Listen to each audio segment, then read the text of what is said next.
BEd प्रथम वर्ष के छात्र अर्जुन जी ने एक क्वेश्चन का आंसर हमसे मांगा है। क्वेश्चन इस तरह है कि बच्चे में वैज्ञानिक अभिवृत्ति का विकास कैसे करेंगे, विवेचना करें या वर्णन करें। इस प्रश्न का उत्तर ही मैं इस वीडियो में बता रहा हूँ। प्रसिद्ध मनोवैज्ञानिक जिन्होंने शिक्षा के क्षेत्र में, बाल मनोविज्ञान के क्षेत्र में संज्ञानात्मक विकास का सिद्धांत दिया, उनका कहना है कि बच्चे नन्हे वैज्ञानिक होते हैं। Children is the little scientist. पियाजे का यह कथन पूर्णतया सत्य है। वास्तव में बच्चे में खोज और अन्वेषण करने की जो प्रवृत्ति है वह जन्मजात होती है। Colonel P S. सत्संगी ने भी कहा है कि प्रत्येक बच्चा उच्चतम संभावनाओं का कच्चा मानस होता है। अर्थात यदि हम किसी भी बच्चे को अनुकूल शैक्षिक अवसर उपलब्ध कराए तो वे अपने जीवन में पर्याप्त उपलब्धियों को अर्जित कर सकते हैं। पैराग्राफ इसके बाद चेंज करेंगे और लिखेंगे, बच्चे में वैज्ञानिक प्रवृत्ति जन्मजात होती है। केवल उनके इस प्रवृत्ति को जगाना भर होता है। उनमें जो ये अंतर्निहित शक्ति होती है, इसको सही दिशा प्रदान करने की जरूरत होती है। बच्चों में वैज्ञानिक अभिवृत्ति का विकास हो सके, इसमें शिक्षक की, विद्यालय की महत्वपूर्ण भूमिका होती है। बच्चे में वैज्ञानिक अभिवृत्तियों के विकास के लिए हम निम्नलिखित उपाय कर सकते हैं। अब नीचे वाले लाइन में नंबर 1,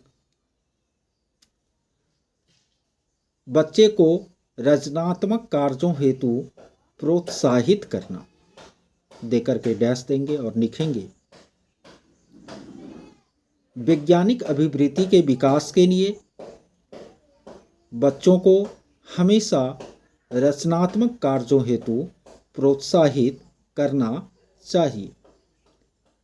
अर्थात ऐसे कार्य जिसमें उसे कुछ नया सोचना पड़े, तर्क करना पड़े, चिंतन करना पड़े, हमें उन कार्यों के लिए उसे प्रोत्साहित करना चाहिए। रचनात्मक कार्यों हेतु प्रोत्साहित कर हम उसमें वैज्ञानिक वृत्ति का विकास कर सकते हैं। नंबर 2, खोज और अन्वेषण से जुड़ा परियोजना कार्य। खोज और अन्वेषण से जुड़ा परियोजना कार्य दूसरा टॉपिक हो गया। फिर इसको डैश देकर के लिखेंगे कि बच्चे स्वभाव से खोजी प्रवृत्ति के होते हैं। एक शिक्षक होने के नाते हमें बच्चों को परियोजना कार्य का, प्रोजेक्ट कार्य का भरपूर अवसर देना चाहिए और परियोजना कार्य ऐसे देना चाहिए जिनमें कि बच्चों को प्रकृति के बीच ज्ञान को क्या करे, ढूंढना पड़े, अन्वेषण करना पड़े। और इस तरह के कार्य में बच्चों को आनंद भी आएगा और उसमें वैज्ञानिक वृत्ति की विकास भी हो सकेगी।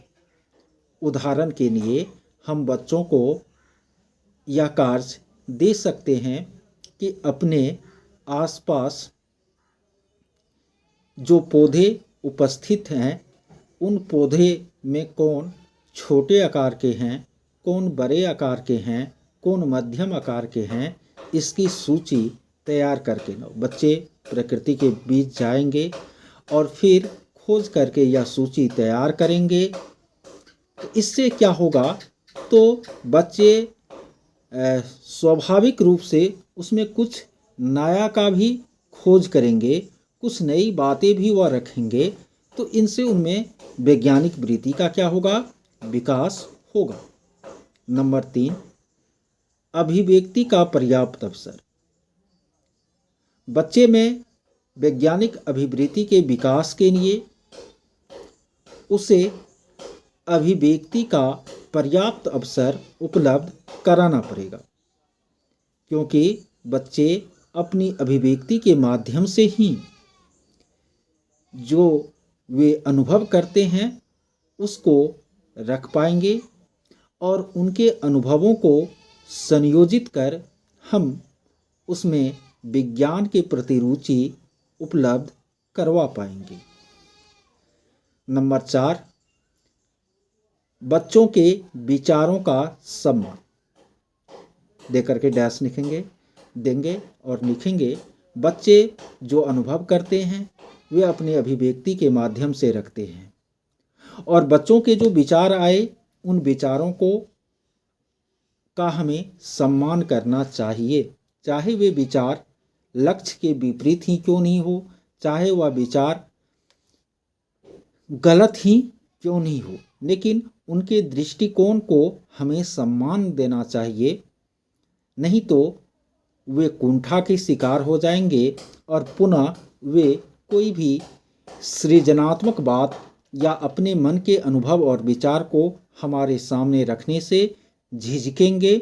इससे उनकी वैज्ञानिक अभिवृत्ति के विकास पर में क्या पहुंचेगी, बाधा पहुंचेगी। नंबर 5, बाल केंद्रित शिक्षण को बढ़ावा देकर। इसमें डैश दे करके लिखेंगे कि बाल केंद्रित और प्रगतिशील शिक्षण आधुनिक शिक्षण तकनीक है जो कि बच्चों के अभिरुचि, बच्चों के व्यवहार, बच्चों के सक्रियता पर आधारित है और इस पद्धति का हम अधिक से अधिक उपयोग करके बच्चों में वैज्ञानिक वृत्ति को विकसित कर सकते हैं। नंबर 6, विज्ञान से जुड़े सरल प्रयोग करवाकर।